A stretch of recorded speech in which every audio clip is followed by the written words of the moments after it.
lo que ha sucedido en este último tiempo en el Tribunal Supremo Electoral, donde hay una vocal que es designada por el presidente. La hemos entrevistado y ella nos dijo que no se había comunicado con ella para decirle, bueno, ya no, o renuncia, hay una nueva designación, y nos hablaba esta vocal de algunos factores que entran a contramano de lo que nos dice Israel Quino en este último número del Animal sobre la designación de vocales. Nos dice Israel, palabras más, palabras menos, Israel Quino, que no aplican los mismos criterios a esta vocal que al resto de los vocales porque no ha sido electa, ¿no?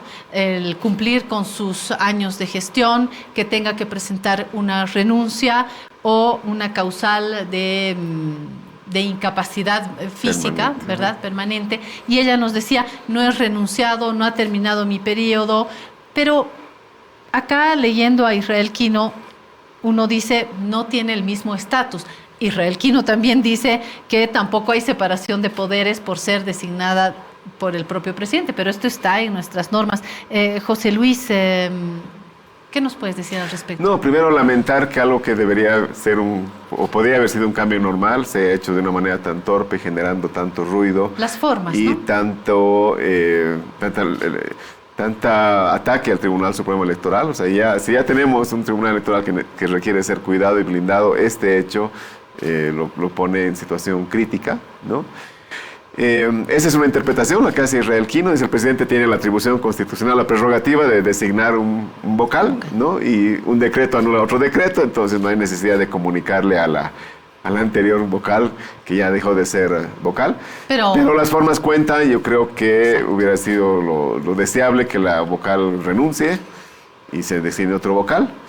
Y no que se entere por las redes o por una entrevista, porque eso realmente daña la institucionalidad, como la daña el hecho de que muy pronto los evistas, la oposición salgan a decir, este nuevo vocal es el que va a operar el fraude judiciales 2025, claro, 2026, 2030, no sé qué, ya lo acusan de todos los males, cuando el nuevo vocal es un vocal de primera, yo lo conozco desde hace muchos años, es uno de los mejores vocales departamentales del país, con una carrera de 20 años, o sea, conoce muy bien, va a reforzar esa sala plena, pero la forma en la que hacen las cosas lo daña a él, daña al Tribunal Supremo Electoral, y claro, ahí hay una discusión. Y a la vocal saliente. Y a ella que la maltratan, porque claro, ella es una autoridad finalmente, ¿no?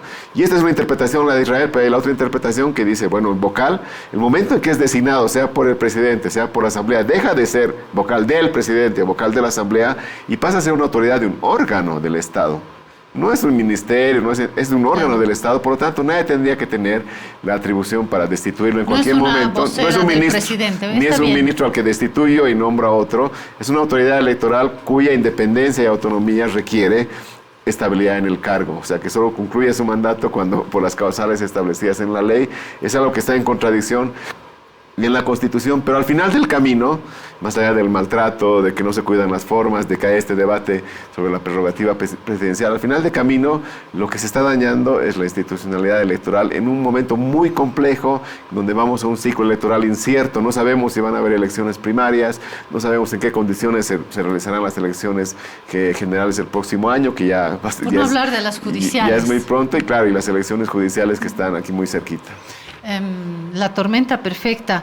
También quiero aclarar, José Luis, que la vocal nos había hablado también de un impedimento del actual vocal Ávila, ¿verdad?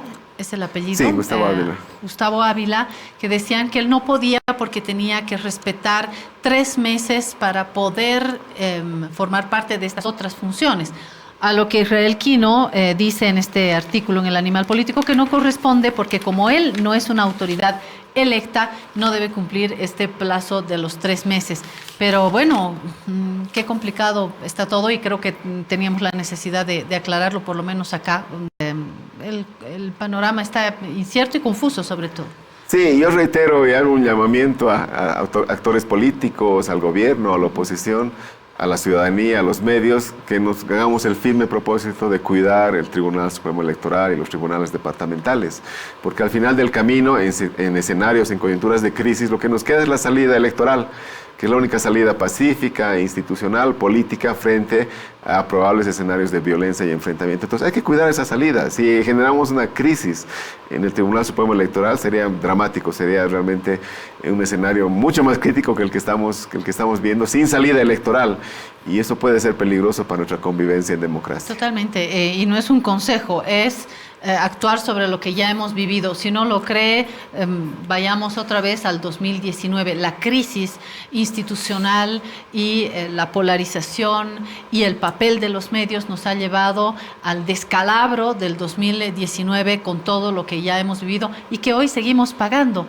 No solamente con las crisis actuales, con la polarización, que también lo dice una investigación de la FES junto a la Konrad Adenauer, la polarización termina afectando a la salud mental.